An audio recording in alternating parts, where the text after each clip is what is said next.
흐르는 물가로 나를 늘 인도하여 주신다. 주는 나의 좋은 목자, 나는 그의 어린 양. 주를 따라 꼴을 먹여주시니 내게 부족함 전혀 없어라. 새들 노래하는 아침과 너를 비키는 고운 황혼에 사랑하는 나의 목자 음성이 나를 언제나 불러주신다. 주는 나의 좋은 목자, 나는 그의 어린 양. 저를 따라 꼴을 먹여주시니 내게 부족함 전혀 없어라. 못된 짐승 나를 해치 못하고 거친 비바람 삼지 못하리. 주님 강한 손을 펼치사 나를 주야로 지켜주신다. 주는 나의 좋은 목자, 나는 그의 어린 양. 저를 따라 꼴을 먹여주시니 내게 부족함 전혀. 주의 음성을 내가 듣으니 사랑한단 말일세. 믿는 마음으로 주께 가오니 나를 영접하소서. 내가 매일 십자가 앞에 더 가까이 가오니 그새 주의 흘린 몸의 피로 나를 정케 하소서.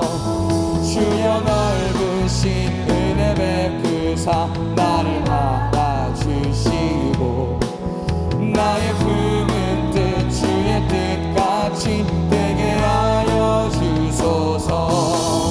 내가 매일 십자가 앞에 더 가까이 가오니 그새 주의 흘린 몸의 피로써 나를 정케 하소서. 주의 보좌로 나아갈 때에 어찌하니 기쁠까. 주의 얼굴을 항상 배우니 멋진 듯합니다. 내가 매일 십자가 앞에 그새 주의 흘린 몸의 피로써 나를 정케 하소서. 우리 구주의 넓은 사랑을 증량할 자 없으며 주가 주시는 참된 기쁨도 헤아릴 수 없고 내가 매일 십자가 앞에 더 가까이 가오니 그새 주의 흘린 몸의 피로써 나를 정케. 만왕의 왕 내 주께서 왜 고쳐가겠나. 이 벌레 같은 날 위해 그 보혈을 였네. 십자가 내가 처음 볼 때에 나의 맘의 큰 고통 사라져. 오늘 믿고서 내 눈 밝았네. 참 내 기쁨 영원하도다. 주 십자가 못 박히는 속죄함 아닌가. 그 극률함과 그 은혜는 말할 수 없도다. 십자가 내가 처음 볼 때에 나의 맘의 큰 고통 사라져. 오늘 믿고서 내 눈 밝았네. 늘 잃어도 그 은혜 갚을 수 없네. 나 주님께 몸 바쳐서 주의 이름 쓰리. 십자가 내가 처음 볼 때에 나의 맘의 큰 고통 사라져. 오늘 믿고서 내 눈 밝았네. 참 내 기쁨 영원하도다.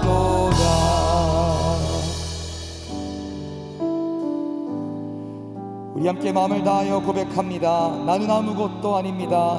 나는 아무것도 아닙니다. 주님의 사랑이 없으면 나는 아무것도 모릅니다. 주님의 지혜가 없으면 나는 아무것도 못합니다. 주님의 능력이 없으면 나는 한순간도 못 삽니다. 주님의 생명이 없으면 이제 내가 사는 것 아니요 그리스도 내 안에 사시니 오직 그의 생명이 나의 생명 나의 모든 날들도 주의 나는 오직 한분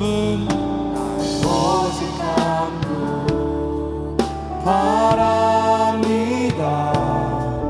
나의 아버지 나의 구원 우리 처음부터 함께 찬양하기 원합니다. 나는 아무것도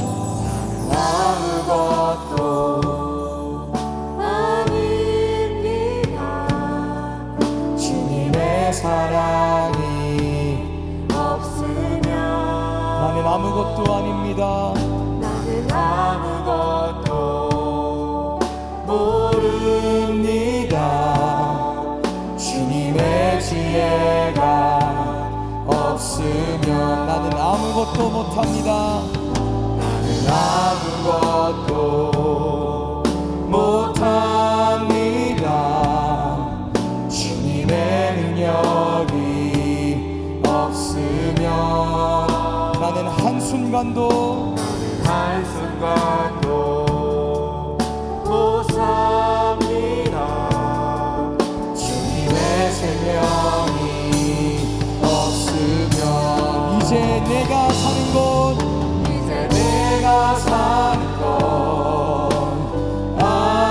아니요 그리스도 내 안에 사시니 오직 그의 생명이 나의 생명 나의 모든 날들도 이제 내가 사는 건 아니요 이제 내가 사는 건 아니요 그리스도 내 안에 사시니 오직 그의 생명이 나의 생명 나의 모든 날들도 주의 것 나는 오직 한분 바랍니다. 나의 아버지 나의 우리 함께 다같이 고백합니다. 크신 계획 가볼 수 없어도 크신 계획 다 볼 수도 없고 작은 고난에 지쳐도 주께 묶인 나의 모든 삶 버티고 견디게 하시네. 크신 계획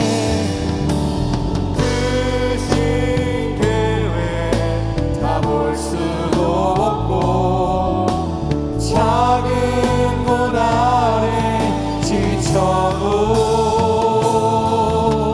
주께 묶인 나의 모든 삶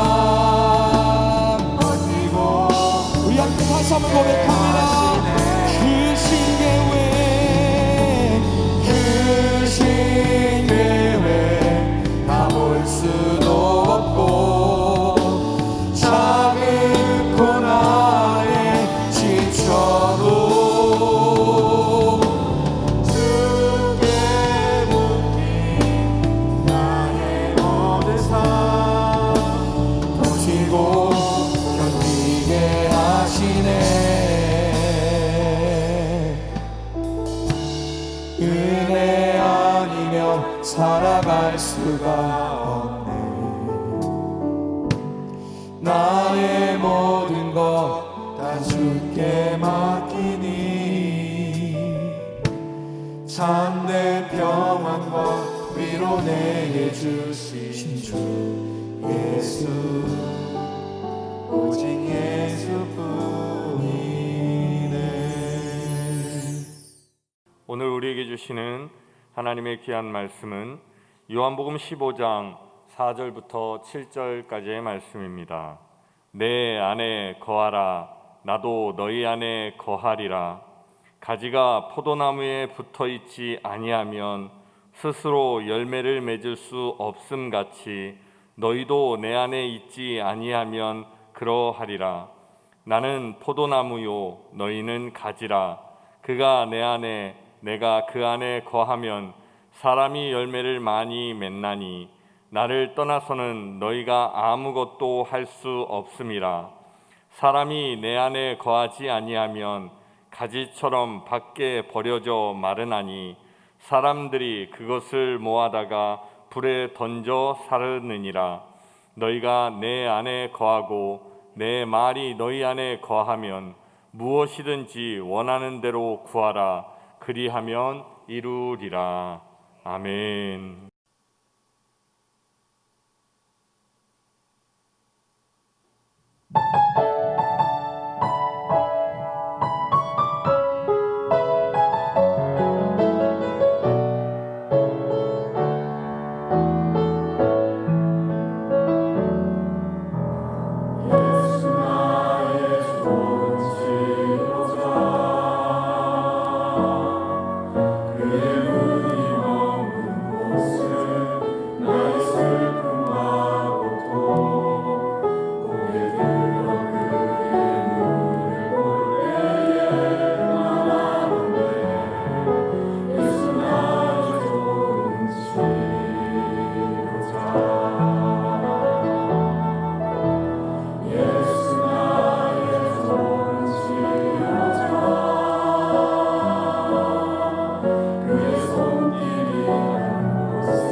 우리 한번 따라해 보겠습니다. 아는 것이 아니라 함께 거하는 것이다.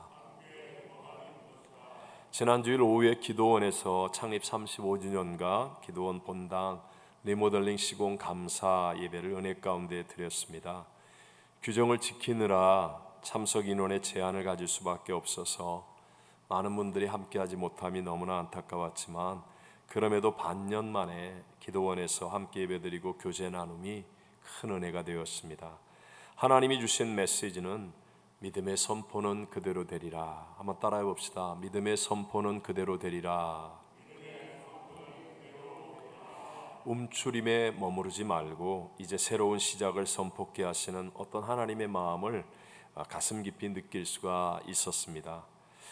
기도원 사정에 의해서 실시간 예배와 녹화가 되지 않아서 목회 칼럼에 요약한 내용을 올려드렸습니다. 약속의 말씀대로 믿음의 선포는 그대로 되는데, 그러기 위해서는 먼저 주님과 동행하는 사람이 되어야 한다는 이 영적인 감동이 그 후 계속하여 한 주간 동안 내내 제 마음에 남았습니다. 다시 한번 우리 본문 7절을 읽어보겠습니다.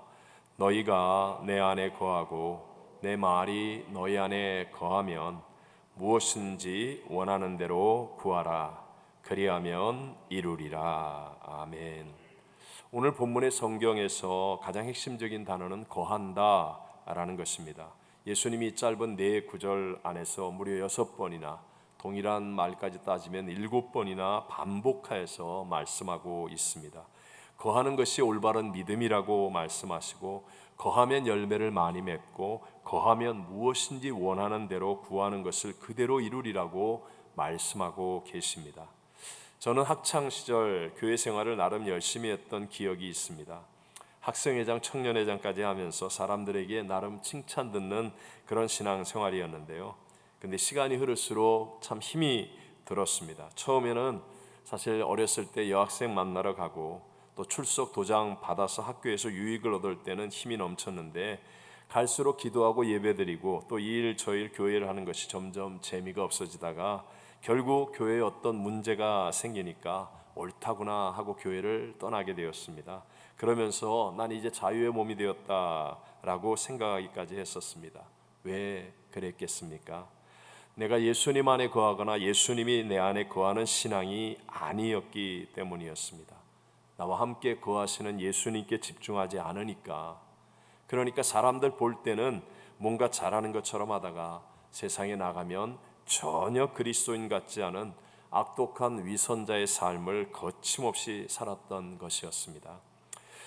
요즘은요, 신앙의 지성화가 마치 믿음인 양 착각하는 시대입니다. 이것저것 성경 공부 많이 하고 여기저기 검색하여 아는 것이 많은 것이 믿음이라고 할 수는 없습니다. 사람들은 예수님이 2000년 전 베들레헴 마구간에서 태어나셨다는 것을 들어서 압니다. 예수님이 행하신 많은 일들과 가르치심, 심지어는 기적에 대해서도 알고 있습니다. 십자가에서 죽으셨다는 것도 알고 그 예수님이 다시 오실 분이라는 사실도 들었습니다. 특별히 교회를 다니면서 계속 듣게 되면 세뇌 현상이 일어나기도 하죠. 그래서 자기는 믿음이 있는 자라는 착각을 하게 됩니다. 그런데 안타깝게도 진짜 믿음의 증거인 변화는 안 일어나고 또 열매가 맺어지지 않는 사람들이 너무나 많습니다. 본문 4절을 읽어봅니다. 내 안에 거하라. 나도 너희 안에 거하리라. 가지가 포도나무에 붙어 있지 아니하면 스스로 열매를 맺을 수 없음같이 너희도 내 안에 있지 아니하면 그러하리라. 아멘. 분명히 예수님 안에 거하고 또 예수님이 내 안에 거해야 하는데, 그렇지 않으면, 만약에 그렇지 않으면 분명하게 열매를 맺지 못한다라고 말씀합니다. 여러분, 성경이 1.1에 변하지 않는 진리의 말씀이라고 믿으시면 아멘 합시다. 성경이 열매를 맺지 못한다라고 말씀합니다. 여러분, 사실을 안다는 것과 함께 거한다는 것은 마치 하늘과 땅만큼의 다른 일입니다. 트럼프 대통령이 캘리포니아에 온다는 것을 안다는 것과 함께 식사하고 함께 동행한다는 것은 얼마나 다릅니까? 이처럼 많은 그리스도인들이 예수님을 알지만 그러나 함께 거하지 않으니까 변화를 체험하지 못하고 열매를 맺지 못하는 것입니다. 그래서 성경은 고린도후서 13장 5절에 이렇게 말씀합니다. 너희는 믿음 안에 있는가? 너희 자신을 시험하고 너희 자신을 확증하라. 예수 그리스도께서 너희 안에 계신 줄을 너희가 스스로 알지 못하느냐? 그렇지 않으면 너희는 버림받은 자니라. 내가 확인해야 돼요. 내가 시험해야 된다는 거예요. 내 안에 계신 분이 예수님인 것을 알아야 된다는 거예요. 한국에서 괜찮은 한 부부가 서로 티격태격하다가 이혼을 하기로 했습니다. 그런데 갑자기 남편이 6개월간 해외 근무 발령이 나는데 이제 이혼하기로 했기 때문에 거의 갈라섰기 때문에 남편만 혼자 가게 되고, 돌아온 후에 이제 정식으로 이혼 절차를 밟기로 했습니다. 혼자 남은 부인이 아직 아이도 없고 다른 할 일도 없고 하는데 옆에서 안타깝게 여기는 친구가 그 부인을 교회로 인도하게 되었습니다. 예배를 드리면서 은혜를 받았습니다. 그리고 예수를 영접하고 6개월간 빠지지 않고 예배를 잘 드리게 되었습니다. 남편이 돌아오는 날인데 어쩔 수 없이 부인이 차를 가지고 운전해서 공항에 마중을 나갑니다. 그리고 공항에서 남편을 만나 이제 함께 차를 타고 돌아오는데 잠시 침묵이 지난 뒤에 남편이 말합니다. 너 많이 예뻐졌다. 그러니까 부인이 이제 남의 여잔데 함부로 말하면 안 돼. 그러니까 남편이 서먹해하다가 아니야. 너 정말 많이 변했어. 뭔가 달라졌어. 6개월간 무슨 일이 있었니? 그러자 부인이 이제 자기가 6개월 동안 교회를 나간 이야기를 했습니다. 그랬더니 남편이 나도 그 교회에 한번 나가보자. 그래서 그 주일에 같이 교회를 따라 나갔다가 정말 예수를 믿게 되니까 그러니까 서로를 용서하고 정말로 변화된 삶으로 다시 함께 잘 살게 되었다는 실화입니다. 실화. 자, 5절 전반절 말씀만 같이 한번 읽어볼까요? 나는 포도나무요 너희는 가지라. 그가 내 안에 내가 그 안에 거하면 사람이 열매를 많이 맺나니. 보십시오. 누구든지 예수님 안에 거하고 예수님이 그 사람 안에 거하면 분명히 변화를 갖게 되고 열매를 많이 맺을 수 있다. 얼마나 좋은 열매, 얼마나 아름다운 열매들이 맺어지겠습니까?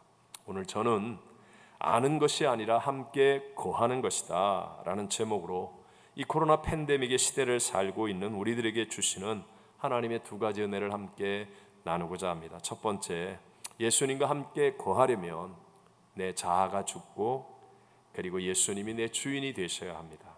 다시 한번, 우린 반드시 거하는 신앙이 돼야 돼요.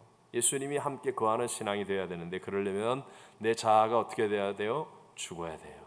내 자아가 죽고 예수님이 어떻게 되셔야 돼요? 내 주인이 되셔야 합니다. 내 자아가 죽고 예수님이 나의 주인이 되셔야 합니다.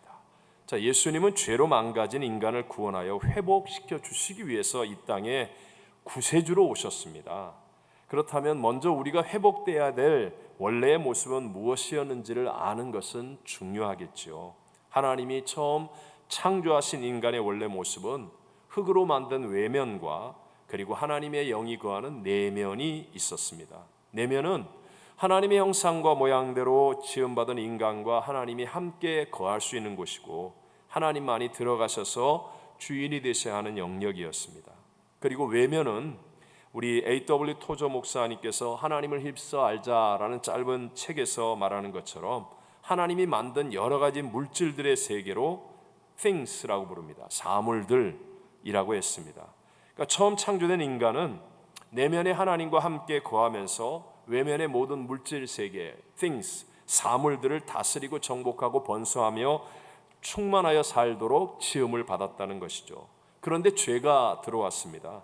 죄는 내 마음 중심에 계신 하나님을 쫓아내었고 외부에 있어야 했던 그 things, 사물들이 내면에 들어와 주인이 되게 했습니다. 이게 바로 타락입니다. 그때부터 하나님이 계실 때 하나님이 주셨던 평안이 없어지게 되고요. 그러니까 things, 사물들이 줄 수 없잖아요. 평안을 줄 수가 없어요. 돈을 암만 벌어도 아무리 지위를 가져도 아무리 유명해져도 아무리 명예 권세를 가져도 평안을 누릴 수가 없으니까 늘 불안과 염려, 두려움과 우울증, 정신불안, 불면증 이런 것들이 넘쳐나게 되고 또 모든 질서가 다 무너져서 인생은 뒤죽박죽이 되고 말았습니다.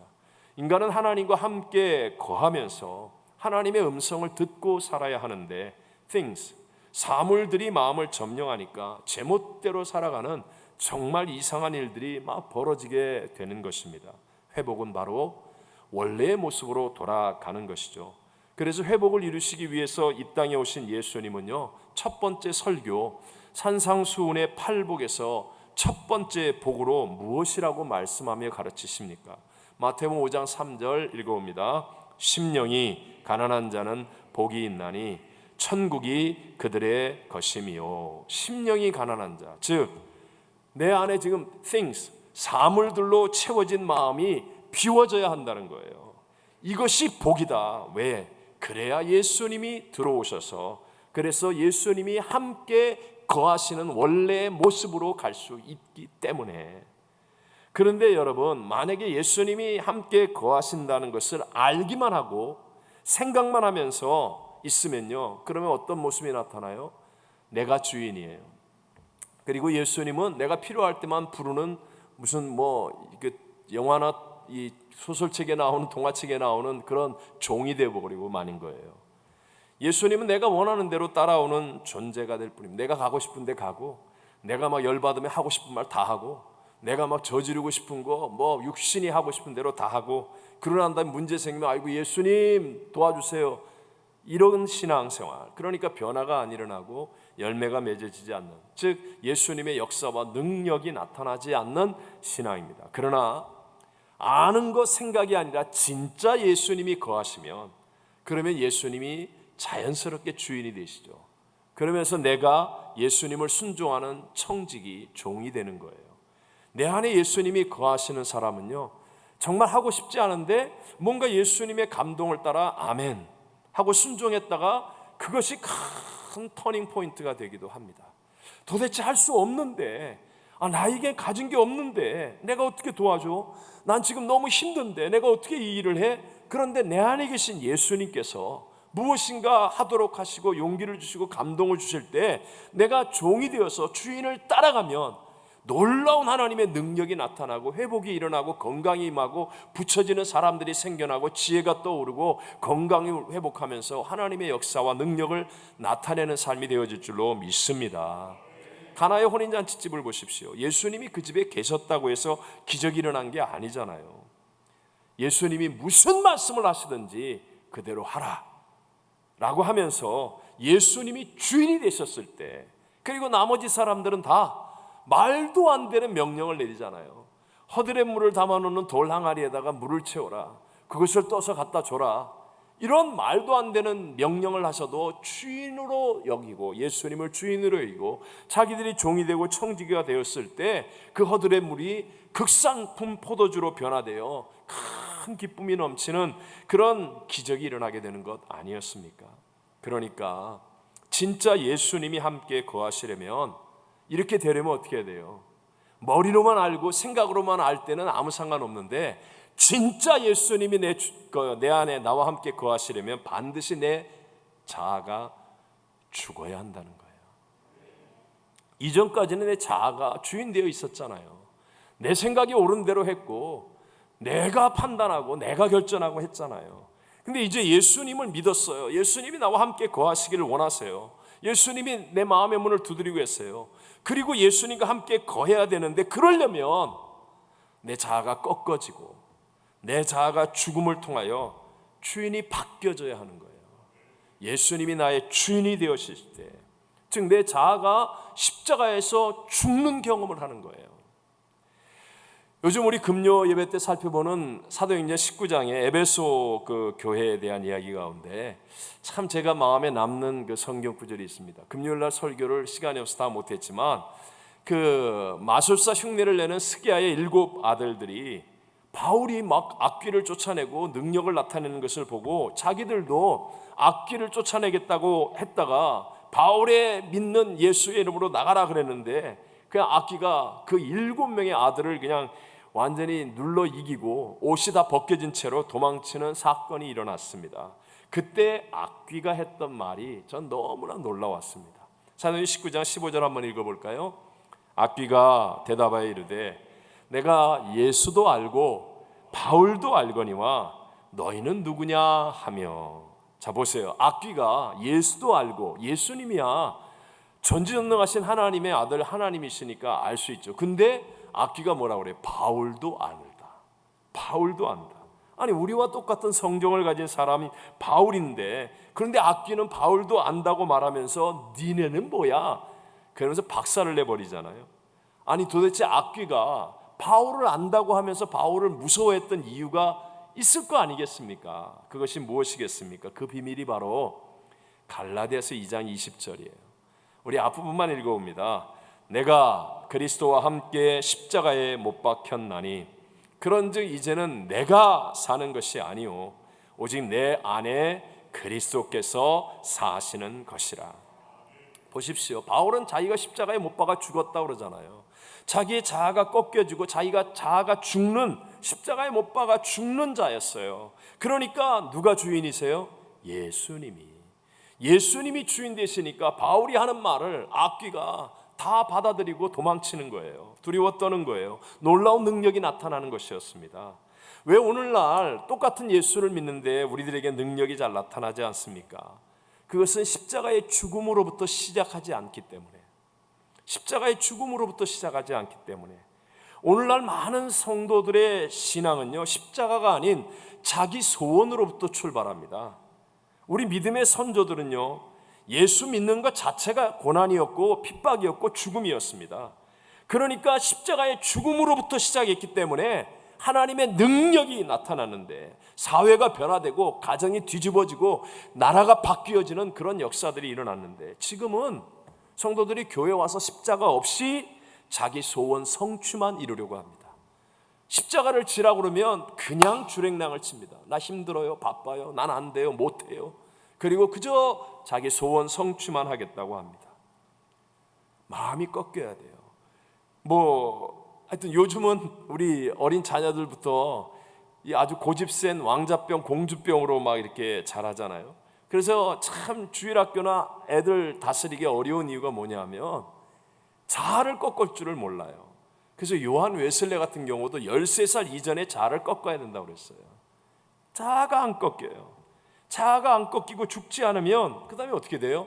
자기 혈기가 나오고, 자기의 마음속에 미움이 나오고, 시기 질투가 그대로 나오고, 욕심과 거짓이 나오게 되어 있어요. 레위기 17장 9절에 말하는 것처럼 만물보다 거짓되고 심히 부패한 것이 뭐예요? 마음이에요. 누구 마음? 내 마음이라니까요. 내 마음. 결국은 내 자아가 꺾이지 않고 죽지 않고 열심히 하면, 이게 제일 무서운 거예요. 자아가 꺾이지 않은 사람이 열심히 하면요, 자기하고 맞을 때는 가는데 하나만 틀려보세요, 난리가 일어납니다. 그러니까 오히려 더 하나님의 영광을 가리게 되고 결국은 죄의 종로로 타게 되어지는 거죠. 지금도 많은 교회들이 혼란을 겪고 있는 이야기를 들으면 너무 마음이 아파요. 여러분, 예수님이 만약에 주인이시라면 어떻게 교인들끼리 서로 미워하고 소리치고 싸울 수가 있겠습니까? 예수님이라면 세상 법정에 교회를 고소하고 악한 소문을 퍼뜨리며 누군가를 죽이려고 하겠습니까? 예수님이 나와 함께 거하시면, 내 속에 계신다면 어떻게 속이고 거짓을 말하고 간음의 죄를 범할 수가 있겠습니까? 특별히 우리 다른 사람들 앞에 설 수밖에 없는 저나 우리 직분자들은요, 더더욱 자아를 꺾고 죽이고 예수님이 주인된 삶을 살게 되시기를 바랍니다. 자아가 꺾이고 자아가 죽으면, 그러면요, 나에게 돌을 던지는 상대를 향해서도 결국 용서할 수 있어요. 왜? 예수님이 나를 그렇게 만들어 주시니까. 결국은 사랑할 수 있고요, 결국은 하나됨을 이룰 수 있고요, 결국은 합력하여 하나님의 놀라운 선을 이루게 된다는 것입니다. 요즘 기독교 이름으로 행해지는 많은 운동 가운데도요, 이 십자가의 죽음을 알지 못하는 인본주의자들이 너무 많아서 성도들을 미혹해 합니다. 그런 사람들은 주로 윤리 도덕적으로 살면 된다고 주장하고, 잘 살고 바르게 사는 개혁을 하면 된다고 흥분합니다. 정말 위험한 사람들입니다. 극단적인 예일지 모르지만 몇 년 전에 TV에도 많이 나오고 여러 책들도 썼던 행복 전도사 부부가 있었어요. 말은 안 할게요. 근데 그분들 모텔에서 둘 다 자살했어요. 행복해서 죽었겠습니까? 사람들 앞에서 막 행복한 척하는 거 위험한 거예요. 사람들 앞에서 막 올바른 척하는 거 위험한 거예요. 요즘에는요, 정의 또는 개혁 이런 말 들어가는 이름 붙이고 온갖 의협심과 정의감으로 흥분했던 사람들의 말로를 보십시오. 그 뒷면을 보십시오. 오히려 더 더럽고 악랄하고 더 추하고 더 위선적이지 않습니까? 왜냐하면 예수님이 없기 때문이에요. 예수님이 없기 때문에. 의인은 없나니 하나도 없다고 성경은 말씀하는데, 자아가 꺾이지 않고 자아가 죽지 않고 자아가 주인이 되어 있으니까 처음에는요, 다 그럴듯하게 시작해요. 근데 이 자아가 절대로 온전하지 않거든요. 결국 백전백패할 수밖에 없다는 거죠. 그러나 우리가 정말 믿음을 가지고 내 자아가 꺾이고 자아가 죽고 함께 거하시는 예수님이 주인이 되어 주시면 그러면요, 내가 상상하지 못하는 하나님의 수천 수억만 가지의 수가 우리의 인생에 일어나서 끝장난 것 같은데 브레이크스루, 돌파구가 만들어지고 점핑이 일어나고 홍해바다가 갈라지고 놀라운 역사들이, 역전승이 저와 여러분의 삶에 일어나게 될 줄로 믿습니다. 두 번째로, 예수님과 함께 거하는 것이 마음의 1순위가 되도록 집중해야 됩니다. 마음의 1순위가 되도록. 다시 한번, 예수님과 함께 거하는 것이 뭐가 되도록 해야 돼요? 마음의 1순위가 되도록 확인하고 집중해야 된다는 거예요. 예수님과 함께 거한다는 것은 여러 방법들 중에 하나가 아닙니다. 여러분, 예수님이 아니면 구원의 길이 또 있습니까? 없습니까? 없습니다. 예수 이외에는 천하 만민에게, 인간에게 구원받을 다른 이름을 주시지 않았습니다. 예수님이 요한복음 14장 바로 앞장 6절에도 예수께서 이르시되 내가 길이요 진리요 생명이니 나로 말미암지 않고는 아버지께로 올 자가 있다 없다? 없느니라. 그 예수님께서 우리에게 성령을 보내어 주셨습니다. 오직 성령이 너희에게 임하시면 너희가 권능을 받고, 오직 이제는 예수님의 영이신 성령님을 통해서 내 마음 속에 주님이 거하시는 거예요. 내 마음 속에. 여러분, 이렇게 주님이 내 마음 속에 왕으로 오셨지만, 그러나 내가 예수님을 주인으로 모시고 사느냐는 다른 문제예요. 다른 문제예요. 설명해 볼게요. 계시록 3장 20절을 같이 한번 읽어보겠습니다. 볼지어다 내가 문 밖에 서서 두드리노니 누구든지 내 음성을 듣고 문을 열면 내가 그에게로 들어가 그로 더불어 먹고 그는 나와 더불어 먹으리라. 아멘. 자, 보십시오. 예수님이 내 안에 거하시면서 나와 함께 먹고 마시고, 얼마나 놀라운 함께 거하심입니까? 하지만 이렇게 예수님이 오셨지만, 그런데 예수님은 지금 문 밖에 서서 두드리고 계세요. 그래서 누구든지 그 음성을 듣고 누가 문을 열어야 돼요? 내가 내 마음의 문을 먼저 열어야 한다는 거예요. 먼저요. 마귀는 처음부터 도둑이기 때문에 문을 안 열어도 뛰어넘어 들어와요. 그래서 악한 생각, 더러운 생각, 미움의 생각, 파괴적인 생각, 분노의 생각, 쉴 수 없이 그냥 시도 때도 없이 막 밀어넣어줘요. 그러나 예수님은 나의 인격과 자존심을 해치지 않아요. 예수님이 내 안에 함께 거하시기 위해서는 반드시 내가 먼저 마음의 문을 여는 이 확실한 경험이 있어야 된다는 거예요. 근데 문제가 뭐예요? 너무나 많은 사람들이요, 신앙생활을 하고 교회를 다니면서도 자기의 마음의 문을 열었는지 안 열었는지, 이 열었던 경험이 있는지가 확실하지 않은 거예요. 찬송을 부르면서도 어떤 때는 막 마음이 뜨거워지고 눈물이 나는데 자기 자아가 주인이 되어서 내가 이러면 안 되지, 이게 뭐 하는 거야, 그리고 마음의 문을 열지 못한 경험이 없어요. 기도할 때도 정말 마음의 문이 열려지도록 기도한 경험이 없어요. 기억이 없어요. 예배 때도 아멘 하면서 마음의 문을 열고 예수님이 내 안에 들어온 이 확실한 경험이 없어요. 봉사를 할 때도 정말 너무너무 힘들고 어려워서 주님 살려주십시오 그러면서 마음의 문을 열고 주님을 모셔드린 이 확실한 경험이 없어요. 그냥 자기 수준으로만 해왔어요. 그러니까 주님을 향해서 마음의 문이 열었던 이 확실함이 없기 때문에 예수님과 함께 거하는 삶이 분명하지가 않은 거예요. 예수님은 계속하여 내 마음의 문을 두드리고 계신데, 근데 이게 분명하지가 않은 거예요. 자, 그럼 어떻게 해야 돼요? 보이지 않는 내 마음의 문, 이걸 열고 주님을 주인으로 모셔드렸는지를 확실히 알 수 있는 방법이 바로 내 마음의 1순위를 확인하는 겁니다. 내 마음의 1순위를 확인해 보는 거예요. 내가 마음의 문을 열었나? 그때 내가 막 찬양 부르면서 기도하면서 말씀을 들으면서 그때 막 열심히 봉사하면서 그때 선교 가서 마음의 문을 열은 것 같은데 지금 나는 어떤가? 할 때 확인할 수 있는 방법이 내 마음의 1순위가 무엇인가를 보는 거예요. 여러분, 믿음의 조상이 될 아브라함에게 하나님이 시험하시잖아요. 시험. 아브라함에게 100살이 얻은 아들 이삭을 하나님이 지시하는 모리아 산으로 데려가서 그냥 번제로 죽여서 껍데기를 벗겨서 그냥 통째로 다 불살라서 하나님께 바치라는, 이게 말이 됩니까? 근데 시험하시는 거예요. 그때 놀랍게도요, 아브라함은 이삭을 데리고 가서 단을 차려놓고 그 위에 묶어놓고 죽이려고 칼을 들었습니다. 그때 하나님이 다급하게 아브라함아, 아브라함아, 내가 네 믿음을 보았다. 네 마음의 중심을 보았다. 이 뭐 때문에 하나님이 이런 거 하신 거예요? 아브라함의 마음의 1순위가 하나님이냐, 100살이어든 눈에 넣어도 아프지 않은 네 아들 이삭이냐, 이거 확인하는 거 아니에요. 근데 아브라함은 마음의 1순위가 하나님이었어요, 이삭이었어요? 하나님이었다니까요. 그러니까 됐다.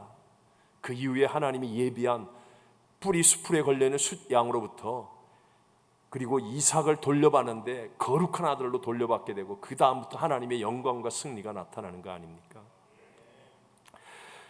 예수님도 신약에서 가르치실 때 누가복음 14장 26절만 한번 대표적으로 한번 읽어봅시다. 무릇 내게 오는 자가 자기 부모와 처자와 형제와 자매와 더욱이 자기 목숨까지 미워하지 아니하면 능히 내 제자가 되지 못하고, 이렇게 가르치십니다. 아니, 예수님이 부모 미워하라고요? 형제, 처자, 자매, 그리고 자기 목숨까지 진짜 미워하라고 얘기하는 겁니까? 그게 아니잖아요. 그거 다 좋은 것들이라고 인정하세요. 그게 아니라 1순위가 되면 안 된다는 거예요. 1순위가 되면 안 된다. 1순위는 오직 주님이어야 네가 나를 따라오는 제자가 되고 내가 너와 함께 거하는 삶이 될 수 있다.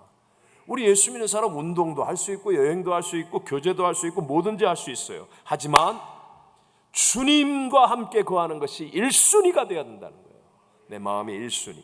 그러면 나머지 다른 것들은요 다 도울 것으로 내게 다가오게 되어 있어요. 운동도 도우는 것이 되어져요. 운동이 1순위가 돼가지고 뭐 교회고 뭐고 봉사고 뭐고 그냥 정신 못 차리고 그러면 박살이지만, 그러나 하나님이 1순위예요. 그리고 이게 내 유익을 위해서, 건강을 위해서, 그러면 하나님이 다 도울 것으로 다 나에게 줍니다. 우리 잘 아는 마태복음 6장 33절을 읽어봅시다. 그런즉 너희는 먼저 그의 나라와 그의 의를 구하라. 그리하면 이 모든 것을 너에게 더하시리라. 아멘. 제가 오래전에 한번 말씀드린 것 같은데, 윌로우 크릭 교회에 빌 하이베스 목사님이 계실 때 빌 클린턴 대통령 당시였는데요, 한 달에 한 번씩 워싱턴에 가서 대통령과 행정부 고위 요인들과 함께 예배도 드리고 상담도 했었다고 합니다. 세계 심장부에 연결되어 있던 그 미국의 고위층들을 수년 동안 만나서 그런 일을 하고 난 다음에 느낀 점을 이렇게 묘사했었습니다. 자기는 그전까지 미국의 정치가가 상당히 많은 일을 할 수 있다라고 생각을 했답니다. 근데 정치가는 국민들의 요구에 순응하는 것 정도밖에 할 수 없는 것을 보게 되었다는 거예요. 그리고 자기는 법관이나 대법원의 판사, 이런 사람들이 상당히 많은 일을 할 수 있다라고 생각했는데 기본적인 기준을 제시하고 지키는 일밖에는 못하더라는 것입니다. 그러면서 사람을 변화시키거나 세상을 바꾸는 것은 정치가나 법관이 하는 것이 아니라 불가능하다. 오직 하나님만이 하실 수 있구나. 결론이 뭐냐? 오직 세상의 소망은 예수 그리스도이며 오직 말씀과 기도로 변화된 하나님의 사람을 세우는 교회만이 세상을 변화시키는 하나님의 대안이라는 것을 확실히 알게 되었다는 것입니다. 여러분, 모든 장애물들을 이기고 승리하는 사람들의 공통점이 있습니다. 그것은요, 진리를 발견하고 난 다음에 밭의 보물을 발견하고 자기의 모든 소유를 다 팔아 그 밭에 사는 것처럼 오직 이 길밖에는 없다라고 믿고 외치는 것이 승리의 공통점이었어요. 솔로몬이 왕이 될 때 나는 어리고 연약합니다. 하나님 밖에는 없습니다. 하나님 말씀하실 때 들을 수 있는 지혜를 내게 주십시오. 그러면서 그냥 1,000번제를 드리고 할 때는요, 하나님의 도우심이 나타나서 복을 받았어요. 최고의 번영을 누렸어요. 그러다가 솔로몬이 힘생겨서 자기가 외교하고 정치하고 국방을 하면서 막 수많은 나라와 연결을 하고 결혼을 하고 그럴 때는 나라가 우상 숭배가 가득하게 되고 하나님의 징계를 받고 말았습니다.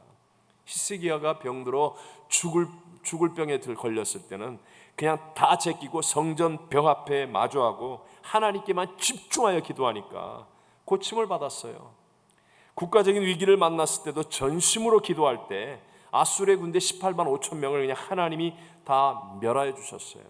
에스더도 하나님께 금식하며 죽으면 죽으리라 그렇게 할 때 위기에서 역전승을 이루고 민족을 살렸습니다.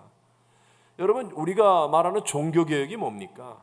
솔라 피데, 솔라 그라티아, 솔라 스크립투라, 다 솔라 옹리 그것밖에 없습니다. 그것밖에 없습니다.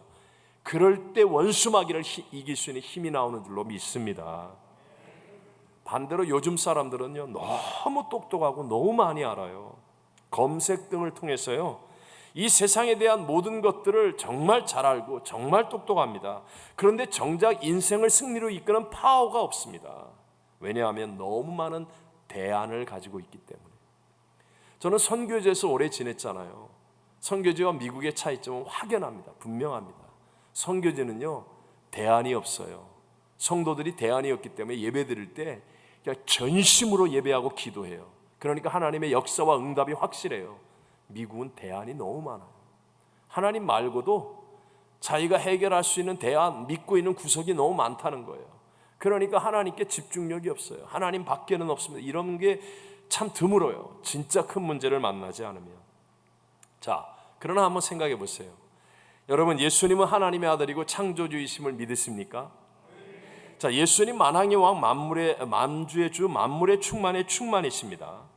근데 그분이 나와 함께 거하신다고 하는데, 아니 여러분, 하다못해 뭐 총영사가 우리 집에 온다, 시장 우리 집에 온다, 주지사가 우리 집에 온다, 뭐 예를 들어서 그래도 난리가 나지 않겠습니까? 모든 1순위가 야 니들 오늘 밖에 나가 놀아, 뭐 이거 안 돼 1순위가 다 글로 가는 거 아니에요? 아니 하물며 만왕의 왕, 만주의 주, 만물의 충만이신 하나님이 나와 함께 거하신다는데 내 마음의 1순위가 지금 어디 있어요? 그래놓고 하나님이 나와 함께 거하시겠다고 말하면 됩니까? 그 승천하신 예수님이 성령을 받으라는 유일한 대안을 주셨어요. 예수님과 함께 거하기 위해서는 이 길밖에 없다고 한다면, 그렇다면 정말 무엇보다도 먼저 우리의 1순위가 성령 충만한 것이 되어야 하지 않겠습니까? 아침에 하루를 시작하며 문제를 만나며 또는 좋은 일이 있을 때 무엇보다 1순위, 내 마음의 1순위는 바로 이런 일들이 되어야 되지 않겠습니까? 사실 베드로는 실패하고 흔들리는 신앙 가운데 있었다는 거 잘 알죠. 부활하신 예수님을 만나고도 제기를 못 찾고 고기잡이로 빈 그물만 던지고 있었습니다. 그런 베드로가 주님의 사랑으로 회복되면서 말씀을 붙잡고 성령 충만을 1순위에 놓고 목숨을 걸고 기도에만 전혀 힘썼을 때, 그때 주님이 베드로 마음 속에 성령으로 함께 거하시게 되잖아요. 그러니까 그 이후에 그의 모든 인생은 다 변화되었고요. 얼마나 놀랍고 풍성한 열매들을 거두게 되었습니까? 베드로가 애써 바둥거리며 신학교 졸업하고 학위받고 막 이 사람 만나고 저 사람 만나서 이루었습니까? 아니에요. 내가 하는 게 아니라 되어지는 거예요. 내 안에 예수님이 거하시잖아요. 그러면요 되어진다니까요. 저절로 이루어진다니까요. 마음속에 소원이 일어나고 나는 그냥 한 걸음을 걸었을 뿐인데 하나님께서 함께 하신 일들이 막 체험되어지고 감격하고 기뻐하고 놀라워하고, 그래서 매일매일이 익사이팅하고 주와 함께하는 그 기적을 기대하는 마음으로 설레이고, 먼저 내 마음의 1순위. 지금도 동일하신 전지전능하신 하나님은 우리 모두에게 동일하게 하실 수 있는 줄로 믿습니다. 아는 것이 아니라 주님과 함께 거하는 것이 변화와 열매를 맺는 믿음입니다. 예수님과 함께 거하려면 내 자아가 죽고 예수님이 내 주인이 되셔야 합니다. 예수님과 함께 거하는 것이 나의 마음의 1순위가 되도록 집중해야 되고 또 확인하여서, 그래서 내 힘과 능력이 아닌 하나님의 능력으로 우리 모두 승리하는 삶을 사는 저와 여러분이 되시기를 주님 이름으로 축원합니다. 자, 함께 우리 찬송가 341장을 부르시고 기도하겠습니다.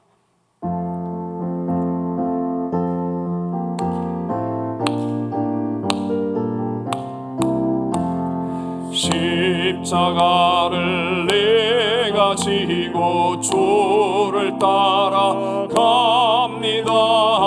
이제부터 예수로만 나의 보배 삼게. 아멘. 세상에서 복이 영화 모두 잃어버려도 주의 평안 내가 받고 영생 복을 얻겠네. 주도 곤욕 당했으니 나도 곤욕 당하니. 세상 사람 간사하나 예수 진실하도다. 예수 나를 사랑하사 빛난 얼굴 보이면 원수들이 미워해도 염려할 것 없겠네. 내가 핍박 당할 때에 주의 품에 안기고 세상 고쳐 당할수록 많은 위로 받겠네. 주가 주신 기쁨 외에 기뻐할 것 뭐냐. 주가 나를 사랑하니 기뻐할 것뿐일세. 지금은 우리 죄를 사하시고 십자가에 죽으셨고 부활 승리하셔서 우리와 함께 거하시는 우리 구주 예수 그리스도의 무한하신 은혜와 나 같은 죄인 구원하려고 독생 성자도 아낌없이 내어주신 하나님 아버지의 그 크고 영원하신 사랑하심과 우리 안에 내주하시며 우리와 함께 하시는 보혜사 성령 하나님 충만케 하심이 오늘 하나님을 예배하며 아는 것이 아니라 예수님과 함께 거하는 것이 믿음인 것을 깨닫고 결단하고 돌아가는 모든 성도들 위해, 또 온라인으로 예배드리는 사랑하는 모든 성도들 위해, 온 세계에 흩어진 선교사님들과 선교지 위에 영원토록 함께 계실지어다. 아멘.